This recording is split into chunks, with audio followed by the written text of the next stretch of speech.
Right, so following last night's retaliatory strike on Israel by Iran, the long-expected response for Israeli atrocities committed in not just Iran, of course, but Gaza and Lebanon as well, where an estimated 180 rockets have been fired into Israel by Iran. And the Western media, as we have come to expect, have been full of the usual narratives, basically implying Iran bad, Israel good. Why aren't you backing Israel? We're all backing Israel. Look, Keir Starmer has suddenly appeared on TV after seemingly being hiding for days as Iran attacked Israel to hurriedly assure everyone that Iran gets condemned for striking Israel as it has and saying the whole of the UK is with Israel at this apparent time of their greatest need.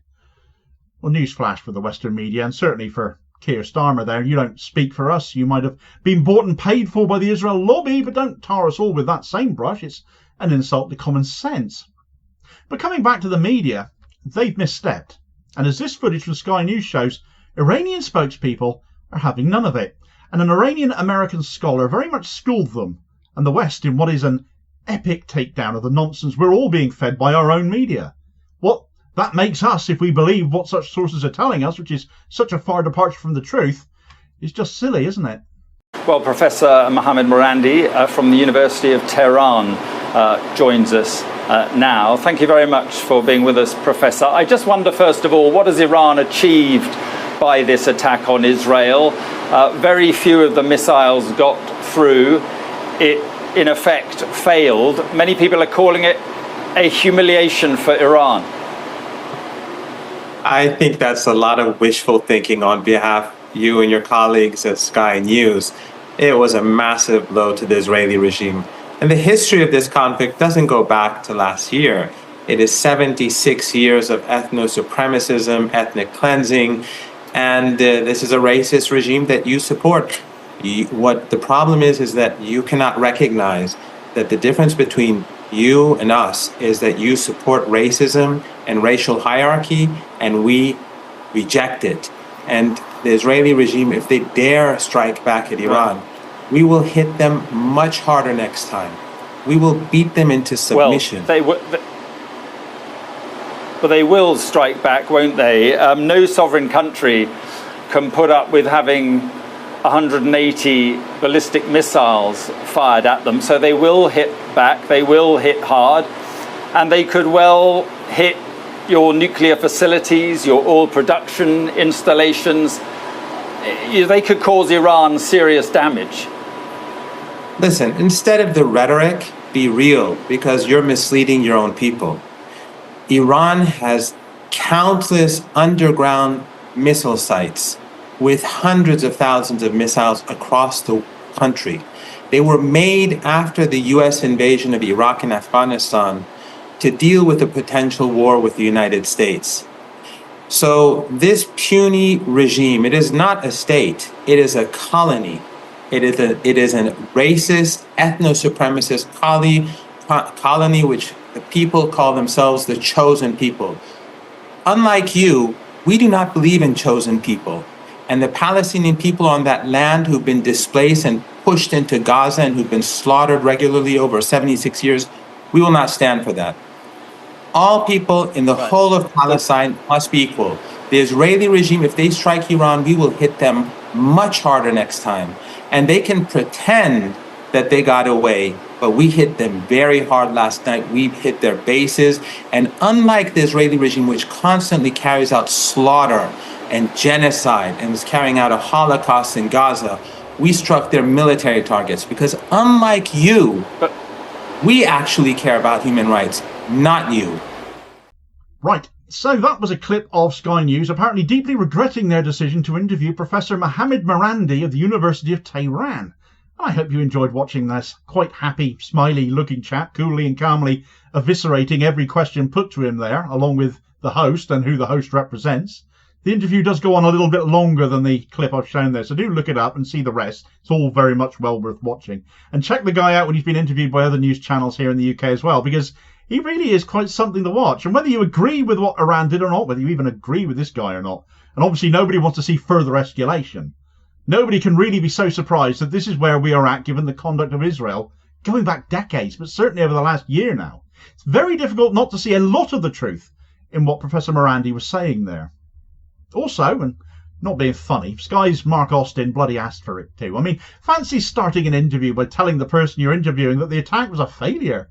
180 ballistic missiles launched. The claim most were intercepted. But given so much video footage of explosions across Israel, and therefore this attack last night was some sort of failure still, it just doesn't ring true. We know that Israel has air defense systems, state-of-the-art ones, the Iron Dome defense system, the Arrow long-range defense system. To my mind, that's why Iran launched as many missiles as it did, so some would get through. And it seems some absolutely did, looking at video footage that is all across social media. In terms of failure, first you have to understand the purpose of the strike. It was a retaliation. It followed on from the assassination of Hamas negotiator Ismail Haniyeh in Tehran last July. It follows on from the assassination of the Hezbollah leader Hassan Nasrallah just last week, Hezbollah being Iranian allies, but also as our media constantly omit because the UK sees Hezbollah as a terrorist organisation and only a terrorist organisation and has them prescribed as such. But they are actually a political body within Lebanon as well. They are part of Lebanese governance. So it's not so cut and dried as that.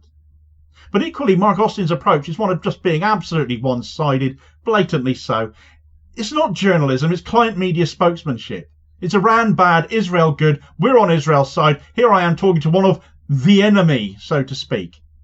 There was a barb in that first question. There was a trap to walk into saying it was a humiliation. That many people were saying this, and well, Marandi didn't walk into it. He simply ripped apart the premise of that question and left Austin probably wishing the ground would swallow him up, I fancy. Marandi came back saying this is wishful thinking and that this is a massive blow to the Israeli regime, and it is, because they think they're untouchable. And certainly footage, as I said, widely seen on social media implies a lot of ordnance did strike the ground, did hit something.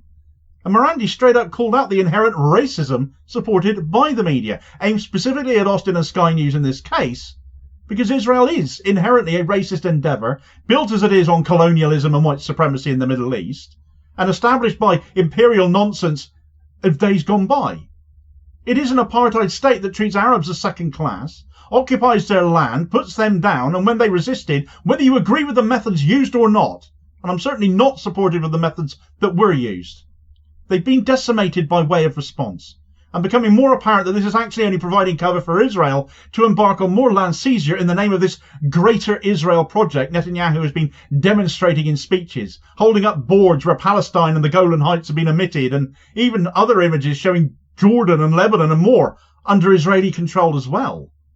The West is avowedly and unashamedly supporting this. So for Professor Marandi to directly say to a British media host, you are supporting racism, he's not all that wrong, is he? Not when that is what Sky News and Mark Austin, by way of their questioning, the line of questioning they chose, were demonstrating. His second question was arguably even worse than the first, though. No sovereign country can put up with having 180 ballistic missiles fired at it, said Austin. No sovereign country can put up with being attacked then, you mean? Like Israel has been doing with Lebanon, or with Syria, or with Iraq, or Yemen, or as everything they've done in Gaza and the West Bank for 76 years. Has that all been fine just because the West happens to not recognise Palestinian statehood? It's like he's taken that racism accusation just dug in deeper. You do know this was a retaliation, not an aggression as well, don't you, Mark? Go on, tell us that it's disproportionate too, given what it's in response to. And I'll point you to the state of Gaza right now, after 12 months of Israel's disproportionate actions. Go and have a look at that. But again, Marandi had the card marked when asked about Israel's certain response to this, because God forbid they don't retaliate. Double standard. The claims in regards to what Iran may have by way of ordnance certainly is up for debate, as Marandi outlined, made a lot of big claims, hundreds of thousands of missiles all across their country, because we here in the West actually have very little idea of what Iran actually is sat on, what they could potentially bring to bear. Certainly some of the weaponry the Houthis, for example, have been using against Israel from Yemen, of course, surprised recently their hypersonic missiles, for example, these Palestine 2s they have, which they claim are theirs, but are frankly more likely to have come from Iran, and what Marandi described as underground bunkers full of missiles, all put in place following US wars in Iraq and Afghanistan to use if the US comes knocking on Iran's door. Well, it is believable, isn't it? But instead of indulging Austin in his warmongering questioning, he actually changed tack, and I thought this was rather clever, to again come back and bring the conversation back to this notion of racism and racist support for a racist entity. It's clever because nobody wants to be seen as a racist, do they? And exposing the actions of Israel and their apartheid along with Western support for that ends up resulting in our government's actions tarring us all as racists by who are representing us. Keir Starmer's speech last night was rancid. It was sickening. He couldn't get to a podium fast enough to do it either, once again pledging support to Israel.